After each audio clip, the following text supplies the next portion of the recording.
Well, welcome everyone who's jumping in. We are jumping into week 2 of this series called In This Together. And listen, if you're a follower of Jesus, I just want to remind you, we have such an amazing privilege and opportunity to walk through even this tough season with Jesus. And for everyone who's just checking this thing out, you maybe don't identify with Jesus yet, but a friend or a family member or a neighbor has invited you along to hear about what God might be up to, even in the crazy times in which we live. I just want you to know He invites every single one of us to be a part of a solution, a step forward, a recreation of everything that He imagined in this culture. Actually, all the things that we long to happen, Jesus is cheering us in that direction. And so there's opportunity in this. I invite you to lean in, lean forward, and see what God might invite you up to into today.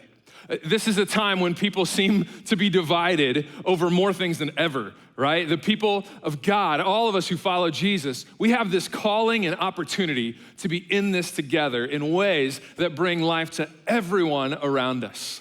Jesus invites us, and He empowers us to stand differently, even in crazy times like pandemics, racial tension, political elections, economic challenge, and even more than that.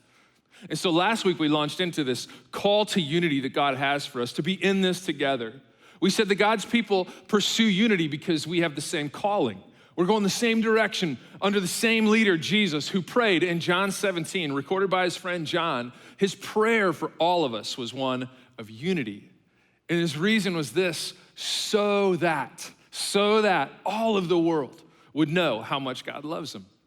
And we get to be a part of that in the way we journey through this together. When you look across the landscape of unity as it comes up and is pictured in the Bible, there are a couple of can't miss pictures. One of those pictures, some friends of mine, Rosie and Marcelo, pointed to when I texted them not long ago. It's this picture of a body with many parts, all kinds of differences working together. And we'll talk about this in a few weeks, that diversity is actually a precursor to real unity. You can have uniformity without diversity, but that's not what we're called to. Real unity actually requires the valuing, the acknowledging, and the empowering of differences.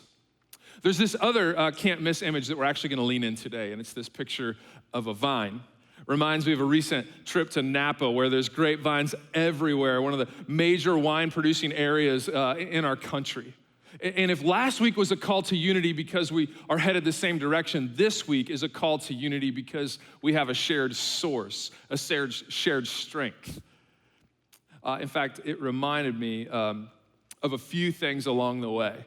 In fact, today, actually, what we're going to do is we're going to take a fresh look at 4 questions, what might be a familiar scripture. Things that come from this conversation that Jesus was having with some friends the night before he was arrested and gave his life to connect all of us to God. Imagine this, that Jesus is with some friends, he's had dinner and they've had some phenomenal conversation. Jesus is trying to prepare them for this major shift in their life. They've been developing a relationship over 3 years. They had an idea of how they thought things were gonna go. And in John 14 and 15, this friend of Jesus, John, starts recording this talk that Jesus has with them to prepare them for this major shift. And right in the middle of this shift, and just before Jesus prays for unity, he actually paints a clear picture for them. They're walking along through the city from one place to another, and Jesus is describing what would be very familiar to all of them, these grapevines that they would have encountered along the way. And so here's what I want to do. I'm going to read what he said, and I want to invite you to imagine that you are actually one of Jesus' friends, walking along. And Jesus starts to describe a vine and some branches as a way to talk about your friendship with him. In fact, picture this story as I read it here in John chapter 15. Jesus says, "I am the true grapevine, and my Father is the gardener. He cuts off every branch of mine that doesn't produce fruit, and he prunes the branches that do bear fruit, so they will produce even more. You have already been pruned and purified by the message I have given you," he says. "Now remain in me, and I will remain in you. For a branch cannot bear fruit for a branch cannot produce fruit if it is severed from the vine, and you cannot be fruitful unless you remain in me. Yes, I am the vine, you are the branches. Those who remain in me and I in them will produce much fruit. For apart from me, you can do nothing. Anyone who does not remain in me is thrown away like a useless branch and withers. Such branches are gathered into a pile to be burned. But if you remain in me and my words remain in you, you may ask for anything you want and it will be granted. When you produce much fruit, he says, you are my true disciples. And this brings great glory to the Father. I have loved you even as the Father has loved me. Now remain in my love. When you obey my commands, you remain in my love, just as I obey my Father's commands and remain in his love. I have told you these things so that you will be filled with my joy. Yes, your joy will overflow. He says, this is my commandment, love each other in the same way I have loved you. There is no greater love than to lay down one's life for one's friends, which is what Jesus was about to do. Now, when you were imagining this picture, how many branches were you thinking about? When Jesus said the word you, what were you imagining? I kind of get the picture that most of us would be thinking about ourselves. When we hear the word you, we just think, oh, it's the second person, he's talking to me. But specifically, I'm gonna just ask you this. Were you imagining a singular you or a plural you? In English, we often need a context to know if a statement that has you in it means an individual or a group. In the South, I love it. They fixed this with y'all, right? Or the emphatic, all y'all, right? It's kind of like, a way to think about it, it's kind of like my favorite tree or trees. Let me explain. When I moved to Vegas 8 years ago, I fell in love with mountains and hiking. And while I love to make the miles and see brand new huge vistas and sweeping views, I also love to find places of beauty and slow down and take in all the detail, the sounds, the smells, the intricacies of all the things around me. And over time, I found myself stopping in places with a certain kind of tree, the quaking aspen.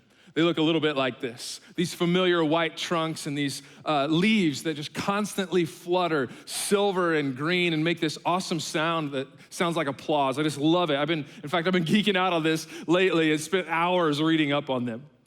When you see a group of aspen trees, what you're often looking at is actually a single organism with multiple expressions. Different heights and ages of trunks and trees, but actually all of them have the exact same DNA and root system. They use the term clone for these because it's a formal term used to describe this whole group or a stand of trees that have identical DNA from one singular root system. Trees, all the trunks have different shapes, heights, ages, curves, leaf amount, all that, depending on their location and different things, but it's still one tree. So when I say aspen, I could be referencing one trunk with branches or multiple trunks with branches from this singular sprawling organism. Now, I can tell how excited you are, at least as excited as I am right now. We're gonna talk more about trees later. I can sense your excitement, so don't lose hope here. But for now, just apply this to what we just read. You could be imagining a singular person, one branch. Here's what's happening in my life and how he's talking to me. But we could also be imagining multiple branches, each with a unique shape, different in size, but connected to the same vine with the same caretaker. And you start to get a picture of why this is a picture of unity. John 15:1-5, it says this. Let me read it again, keeping in mind that we're talking plural you. He says, I am the true grapevine and my Father is the gardener. Yes, I am the vine and you plural, you. Jesus with his 11 friends at this point walking through the city, right? You are the branches, those multiple who remain in me and I in them, plural, will produce much fruit. For apart from me, you, plural, together can do nothing. Sometimes we get very singularly focused when Jesus is actually talking to a group of his friends who would end up following together for years to come. And as I started to look at this passage in John 15, you start to look with a different lens, an aspen stand kind of lens, a multiple branches, whole vineyard kind of lens. Following Jesus is always a together thing. And because together means different people with different backgrounds, different stories, different opinions, different preferences, histories, hurts, dreams, and more, unity must be a constant pursuit. But unity is actually exactly what is achieved when we recognize we come from the same source. We're branches of the same vine. When we say yes to Jesus, when we identify with him, Unity should be natural, not just because of our destination, but because of our source. Jesus paints this picture, not just of a relationship between God as gardener and each of us as a singular branch, but God as gardener for many branches that for all their differences come from the same vine and are called to produce the same sort of fruit. And so what we're saying this week is this, that we pursue unity because we have this common source, this common strength. Our DNA as people, our identity, all of this comes from the same place. Now, some of you are like, yeah, unity, together, I'm in it. Some have said, yes, Drew, together, that's what we want, that's what we need. In fact, you know what? Let's get all the church together. We desperately need to do this. Not this alone in my house, church online kind of thing. We need to be together. And let me just tell you, I think that's one expression of what he's saying, and I hear you. I continue to say this, and I mean it wholeheartedly. I look forward to being together in a building in the same place, singing out together soon. In fact, this week, I assure you, tears have been shed as we realize how much we desire that. Several people this week, we were talking together about our desire to experience some of the ways in which we worship together and what God by his Spirit seems to do in those kind of gatherings. We miss it. There's something so powerful about being together in that kind of way, singing out, responding to God's word together and remembering our identity, all of us, even people whose names we don't know, as Christians, and spurring one another on. But being around one another is not the same as being together. While they can happen, they're not exactly the same thing. There will be a day when we can gather together again. But right now, together, in the way that we can pursue unity, the way Jesus is calling to, is very possible. In fact, I think God's doing something new. We'll talk this in just a little bit about how he creates space to do new things. And so right now, the way that we stepped into quarantine is kind of how we're stepping out of quarantine. Right now, there is a time to be together, and we call it Church at My House. Gather people, family, friends, neighbors, and spend time together. Make the you plural, not just singular. Maybe by participating in these kind of services together. Maybe by staying extra and talking about how you can do what Jesus is saying together and share with others what God is telling you and what he's up to in your life. Maybe to open the Bible together and discover together what God is telling you. Let's not let what we aren't able to do yet keep us from what we can be doing now. God is not limited to mass gatherings. Let's not polarize this thing and say, well, it's me by myself or it's the massive crowd we're used to. No. God's not limited to mass gatherings. So we don't have to wait on our government for him to work. Jesus was speaking to a group of 11, 12 counting him. And he would speak to many other kinds of groups. There's a together that we can have right now, and it's meaningful. And it should be prioritized as we pursue unity. Jesus was speaking to a group that night as he walked, as we read John 15. And I'll tell you this, I believe this to the core of who I am, and I know many of us have experienced it. He was speaking to a group then, and he will speak to your group now. To be a picture of unity that shows the whole world who Jesus is, we have to stand together. And so to figure out how we do that, to live that out of John 15, I want to give you 3 more questions that help us think about how we unite around this common source of strength. Expressed in homes, expressed in families right now, but branches, multiple people together uniting around the same vine. So here's the first of those 3 questions. Here it is. How connected are we? As we read John 15, we see connection all over the place, right? In fact, I was just talking the other day to a friend about how much more intentional we have to be in this season about our relationships. Before quarantine, we could run into people. Incidental contact would keep us at least semi-connected, right? But now we have to try to connect. We either have to log in, schedule the Zoom, travel carefully to another place at a certain distance, coordinate in different ways than we've ever had to do before in February. And as we talked, we realized, we kind of said it this way, that relationships are becoming either very intentional or non-existent. And so we realize that intentionality is the way to go. Isolation is not where we want to be. Maybe that worked for a little bit at the beginning of this, but that cannot be how we move forward. This idea that relationships are becoming intentional or non-existent, it's true of relationships. We know this. You either invest and it grows or you don't and it diminishes. And that seems to be happening even quicker in quarantine. This is not only true of our relationship with people, it's true of our relationship with God, which is why over and over we see this refrain. As you read through this later this week in John chapter 15, or as you gather in your group and read this, you'll see it. John 15:4, he says, remain, remain, remain, stay with me, and I will remain, I will stay with you. You cannot be fruitful unless you remain in me, over and over. Now remember, you here is plural. Remain in me and I will remain in you, your group, right? This is not just a singular, it's not just a one-to-one thing. He says, those who remain in me and I in them will produce much fruit. For apart from me, not remaining, you, plural, can do nothing, right? He says it in 15:9, and these aren't even all of them. I've loved you even as the Father has loved me.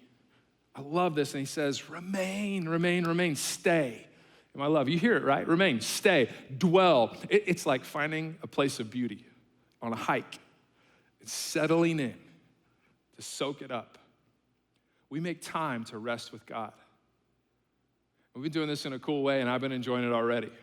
We've started into this 21 days of prayer and creating some space for God to do unique things. Even the way that Jim Branch, the author who's helped us put this together, there's this centering prayer and a moment of quiet and silence to arrive and give God space, right? There's this connection, this remaining, this dwelling, this settling in to soak up the beauty. But I don't want us to just settle for time alone. Even the 21 days of prayer is not intended to be alone, which is good news, because I have 4 kids at my house and almost nothing happens alone. We've been having great conversations around this, prayer times together, connecting with one another. Sometimes ridiculous and shallow, sometimes deep and meaningful, but always steps in God's direction. And so this idea of remaining is not just a one-to-one thing with God. We remain together.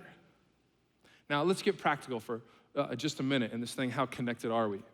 Right now, it's really hard to live in times where our culture seems as divided as ever, especially as we think about issues of race. What does remaining together look like right now? How do we pursue unity? If we're coming from the same vine and the same source, how do we go after this when there's so many different opinions and statements and causes to identify all kinds of things along the way?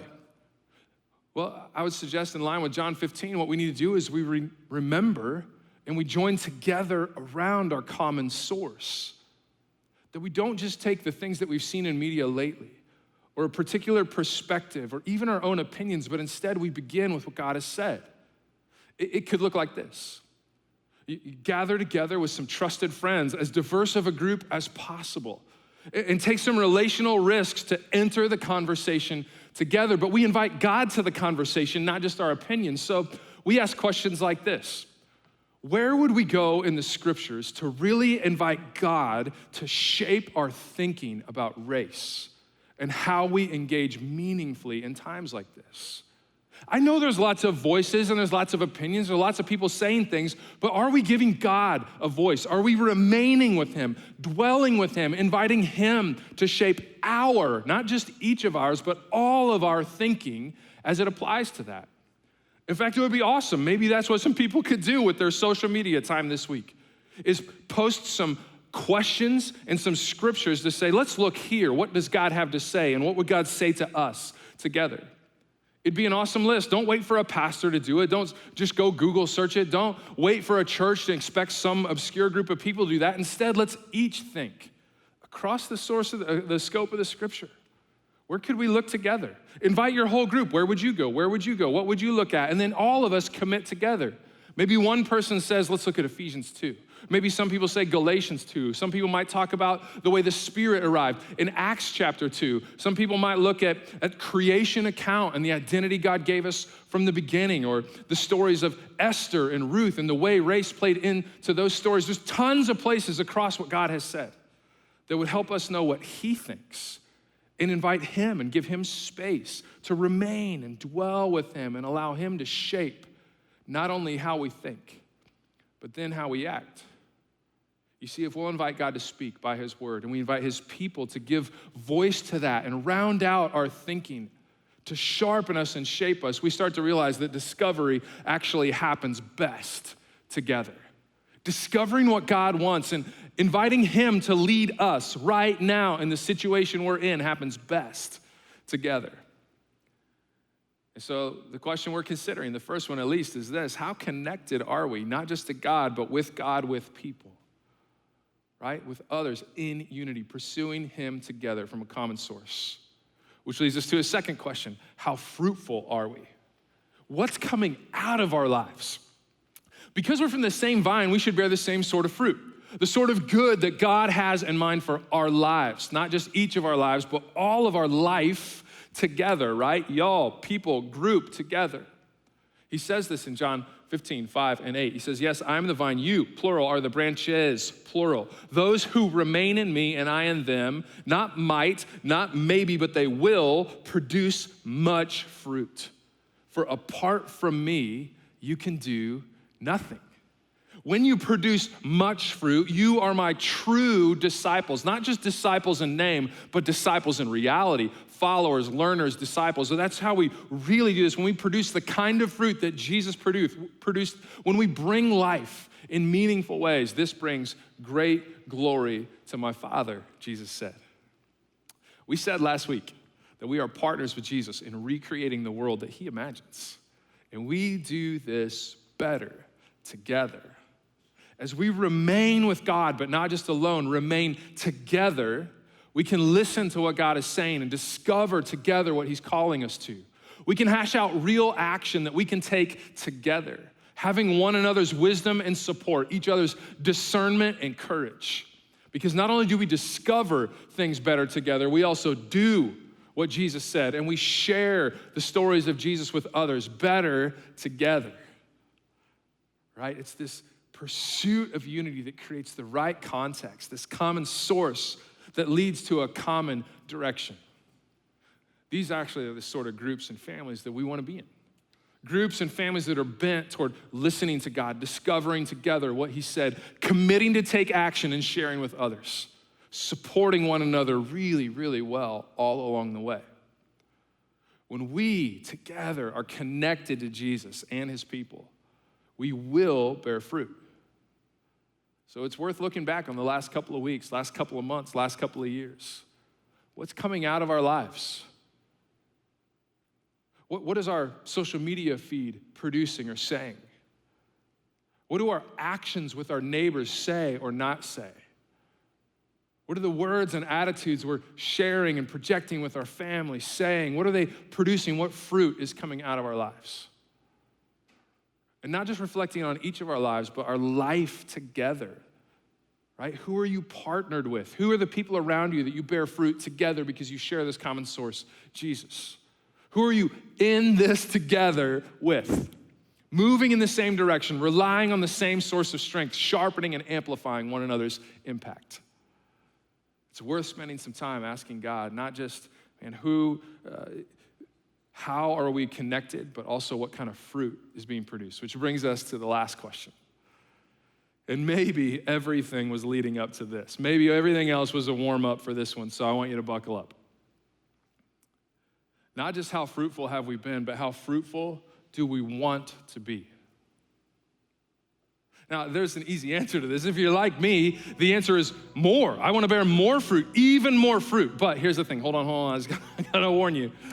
Before we all jump to that inspiring and exciting answer, of course we want to do more in the direction of Jesus. Of course we want to see things change. Of course we want to see the Spirit move. I got to read you something. John 15:2 says this. He, the gardener, God, prunes the branches that do bear fruit so that they will produce even more. You caught that, right? Before this comes this.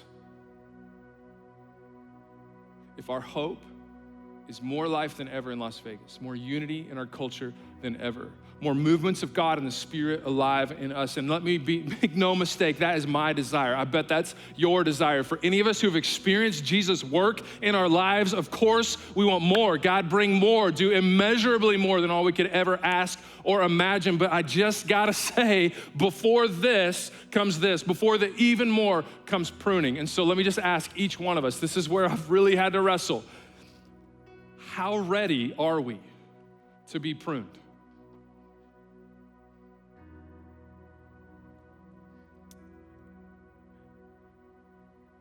And maybe another layer of that question.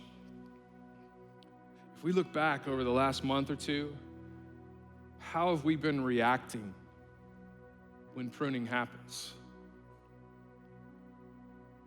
Pruning's not comfortable. Cutting back feels like a step back. It seems like a hindrance, a loss, and there's an amount of grief that comes with it. And I gotta confess, when pruning comes into my life, I confess, I resist it. I know in my mind that it makes so much sense. When a vine spends way too much energy producing leaves, it never produces any fruit. It becomes overgrown and unproductive. And so the right thing to do is to cut it back and create a situation in which greater fruit could be produced. But I just gotta be honest, when that hits my life in a real way, I hate it. Because it's not what I prefer. It's not comfortable. It seems counterintuitive. But we know this. We spend too much energy producing the wrong thing, it hinders us. When we settle for good, we never get to great. We become overgrown and unproductive. We get distracted. We get busy. We get overwhelmed. And sometimes the very best thing that can happen is a step back, a reflection, and sometimes even from outside our own power, some pruning. I wonder if each of us could walk that into our life right now. Are you being pruned? Are we being pruned? Is our calendar been, or is it being cut back? Are the patterns that we settled into being adjusted sometimes against our will? Our relationships being either limited and diminishing or causing greater investment? Our finances, are those being pruned? And as we're being pruned, how's our reaction? Are we resisting or are we embracing what God might have on the other side of that? Let me just ask, as a church, is Canyon Ridge, those of you who identify with Canyon Ridge as your church, are we as a church being pruned? Seems like it. How are we as a church responding to this pruning time? I'll say this again. I look forward to the day that we get to be together again.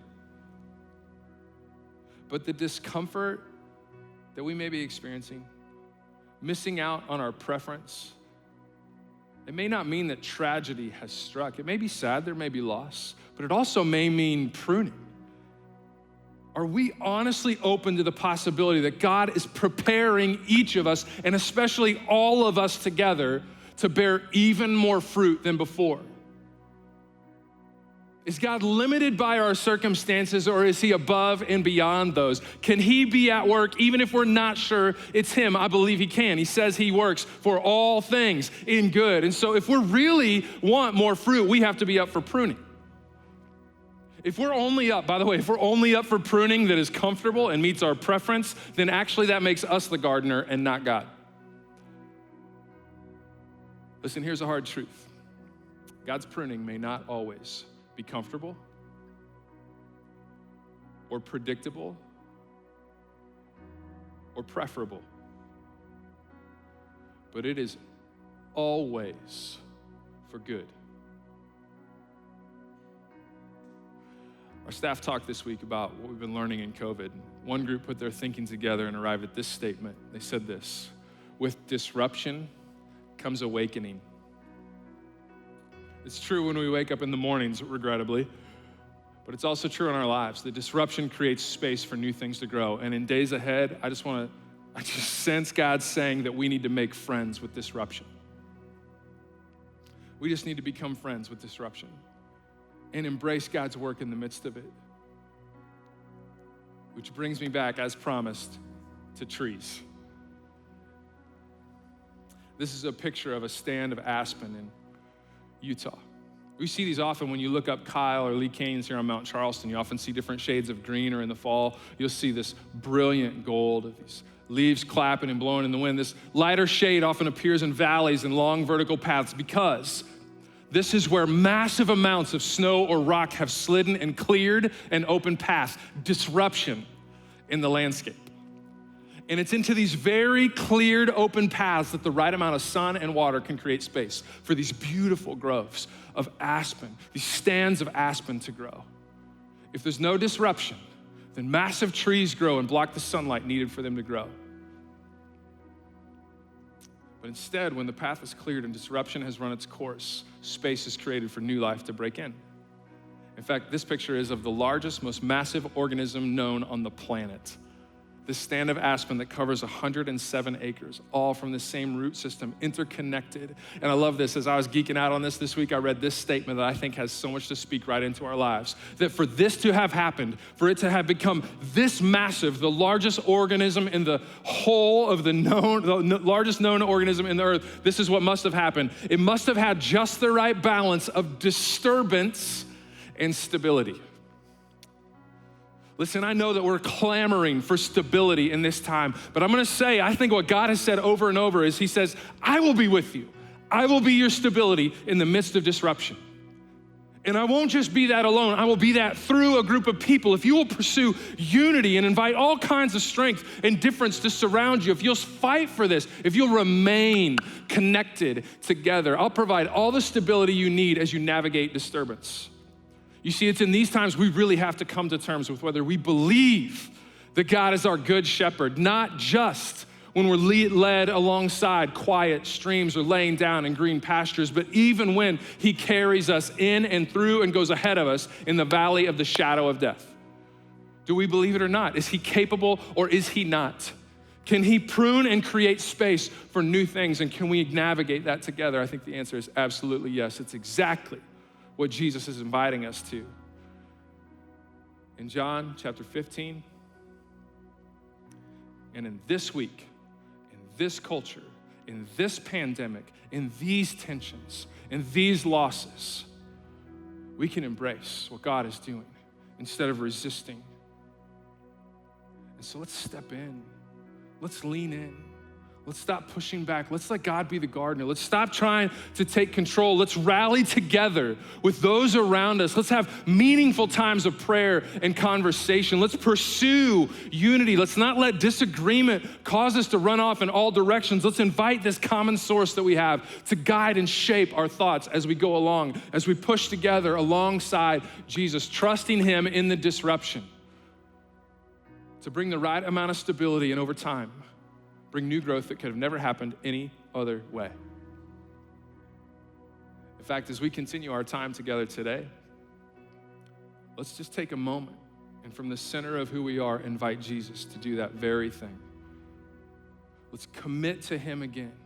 God, we know that you love us and that you are for our good, even in disruption, and that he provides the strength and the call for the unity that he desires and that we deeply desire. Let's express that trust as we sing together.